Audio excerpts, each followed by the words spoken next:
রাহমাতুল্লাহ। আলহামদুলিল্লাহ একেবারে শেষের পরিচয় আজকে আমরা নিজেদের বক্তব্য শুনবো ইনশাআল্লাহ।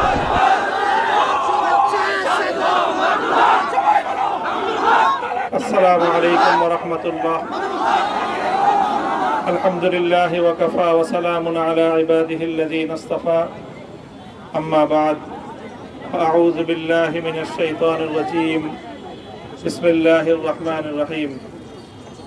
লা তাসরিবা আলাইকুমুল ইয়াওম ইয়াগফিরুল্লাহু লাকুম ওয়া হুয়া আরহামুর রাহিমিন।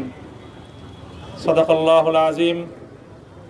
সমবেত প্রাণপ্রিয় তৌহিদি জনতা, বিভিন্ন স্তরের ধর্মপ্রাণ মুসলমান ভাই ও বন্ধুগণ, ছাত্র বন্ধুগণ এবং প্রিয় এলাকাবাসী, আল্লাহ পাক রব্বুল আলামিনের শুকরিয়া আদায় করি। আল্লাহর দ্বীনের কথা বলার অপরাধে, আল্লাহর দ্বীনের বিজয়ের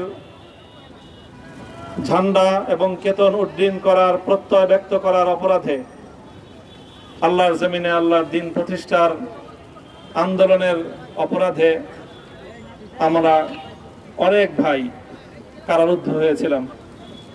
পর্যায়ক্রমে সকলেই আলহামদুলিল্লাহ জিন্দানখানার লৌহ প্রাচীর ভেদ করে মুক্ত জীবনে ফিরে এসেছেন। সর্বশেষ আজ আমার মুক্তির মধ্য দিয়ে 2021 সালে হেফাজতে ইসলাম বাংলাদেশ এবং এদেশের আলেম সমাজের উপর ইতিহাসের অন্যতম এক গভীর ষড়যন্ত্র এবং চক্রান্ত নির্যাতনের যে স্টিম রোলার পরিচালনা করা হয়েছিল, তার আজকে একটি প্রাথমিক অধ্যায়ের পরিসমাপ্তি ঘটল। আমরা অন্যায়ভাবে আমাদেরকে কারারুদ্ধ করা হয়েছে, বুলেটের আঘাতে আমাদের ভাইদেরকে হত্যা করা হয়েছে। আমরা যখন আমাদের সন্তানদের লাশ এবং তাদের সেই মরদেহকে সামনে রেখে আমরা যখন আমাদের ন্যূনতম প্রতিবাদটুকু উচ্চারণ করতে গিয়েছি, তখন আমাদেরকে কারারুদ্ধ করা হয়েছে, আমাদেরকে নানাভাবে নিষ্পেষণ করা হয়েছে, আমাদেরকে জনগণ থেকে বিচ্ছিন্ন করার সব ধরনের অপচেষ্টা চালানো হয়েছে। আমি আজ এই মুহূর্তে আমার এই মুক্তি উপলক্ষে আমি বলতে চাই, আমাদের উপর জুলুম করা হয়েছে, এটাকে আমরা সহ্য করে নিলাম। আমাদের ভাইদেরকে হত্যা করা হয়েছে, সেটাও সহ্য করে নিলাম। আমরা আমার সন্তানের লাশ কাঁধে তুলে নিয়েছি, সেটাকেও আমি হাসি মুখে বরণ করে নিলাম। আমাদেরকে অপমান এবং লাঞ্ছনার সব ধরনের ষড়যন্ত্রের সম্মুখীন হতে হয়েছে, সেটাও আমরা হাসি মুখে বরণ করে নিয়েছি। কিন্তু আল্লাহর জমিনে আল্লাহ এবং তার রাসূলের কোনো অসম্মান এক মুহূর্তের জন্য আমরা বরদাস্ত করে নেব না। আমরা আমাদের সর্বোচ্চ ত্যাগ এবং কোরবানি স্বীকার করতে প্রস্তুত রয়েছি, জীবন দিতে প্রস্তুত রয়েছি। আল্লাহর জমিনে আল্লাহর দ্বীনের ঝান্ডা সমুন্নত করেই আমাদের যাত্রা থামবে ইনশাআল্লাহ। হয়তো শাহাদাত, নয়তো খেলাফত ইনশাআল্লাহ। আল্লাহর জমিনে খেলাফত প্রতিষ্ঠার যে আওয়াজ আজ পৃথিবীর দিকে দিকে উচ্চারিত হচ্ছে, সে আওয়াজ বাংলার জমিনে খেলাফতের এই আন্দোলনকে চূড়ান্ত গন্তব্যে পৌঁছাবে ইনশাআল্লাহ।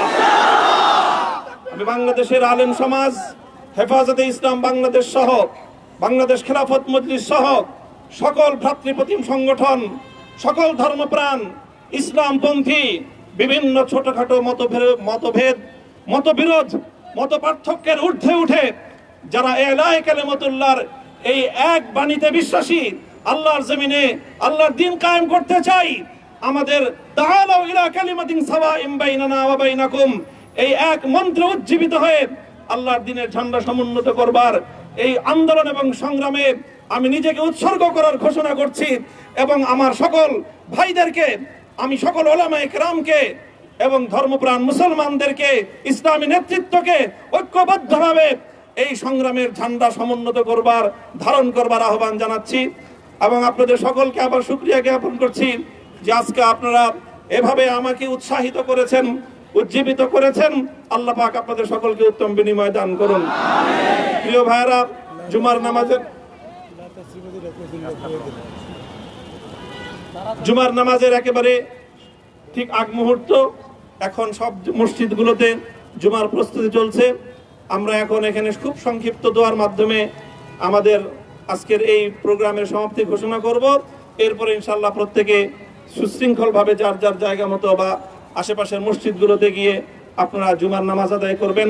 আমি আবারও বলছি, আমি আমার আলোচনার শুরুতে কোরআনে পাকের সেই আয়াতটুকু তেলাওয়াত করেছিলাম, হযরত ইউসুফ আলাইহিস সালাতু ওয়াস সালাম কারামুক্তি এবং প্রকৃত যারা অন্যায়কারী ছিল সেই অন্যায়কারীদের স্বরূপ ওনার সামনে উন্মোচিত হয়ে যাওয়ার পর, জাতির সামনে তাদের স্বরূপ উন্মোচিত হয়ে যাওয়ার পর তিনি যে কথা বলেছিলেন, আমিও নবী ইউসুফ আলাইহিস সালাতু ওয়াস সালামের অনুসারী হিসাবে তার সুরে সুর মিলিয়ে কণ্ঠে কণ্ঠ মিলিয়ে এই কথাই বলতে চাই, লা তাসরিবা আলাইকুমুল ইয়াউম।